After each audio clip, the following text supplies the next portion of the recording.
jaallu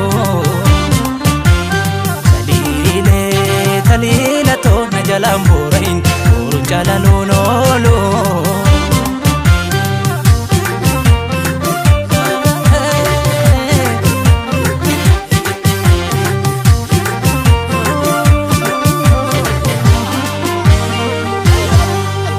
addeessuma fuulli kee adiidhuma keessi kee aduun sinna inni hin aduraa eeguufiyyuu bakkee ansiif jira duuba kee fuuldurri tolee waatu jira argaa nama laaffisaa qalbii nama naasisaa ajaa'ibuma naafati kee amansi cinaan ga'uu lubbuun kiyya yaa ba'u gaafas jabee abbaan si tuqee dirri koo yaadii lala ta'uu sitti naamutu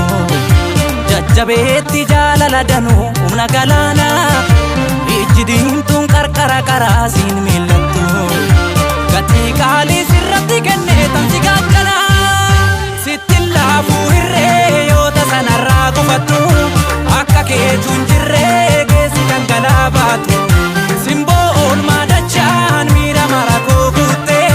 gaaritti koo harjaa dilbata dilbiin dhalatte sittin laafuu hirree yoota sanarraa gufattu akka keetuun jirree geessi dhangalaa baatu simboo oolmaa dachaan miira mara koo guuttee gaaritti koo harjaa dilbata dilbiin dhalatte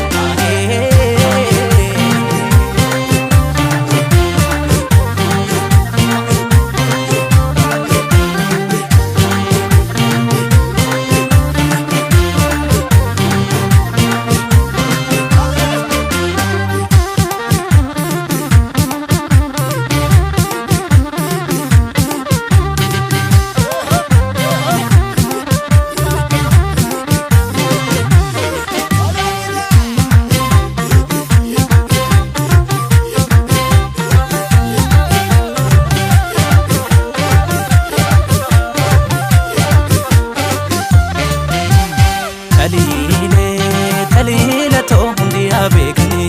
gama kan si jaallu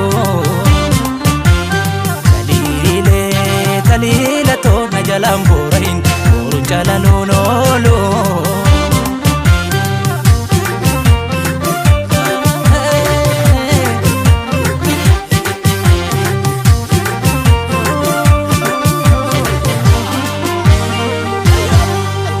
iftuu haadha jaalalaa jiruun siin tolaa siin miidhaganaaf toora galee maanan qaba siin alaa siif of kennu siif malaa hin baay'atuun xiqqaata malee taliilee warqii tiyyaa hundee qananii tiyyaa qalbiin si bakka taatu dhabdi kootiyya yaadawaa umrii dhuman siif hawwaa hirruun siin arginaa gammadi taliilee too jechi sin ibsu ati naaf addaa waadan siif galaan galubbuun kiyya jirtutti atuu beektaa akkuma lubbuun si mararfa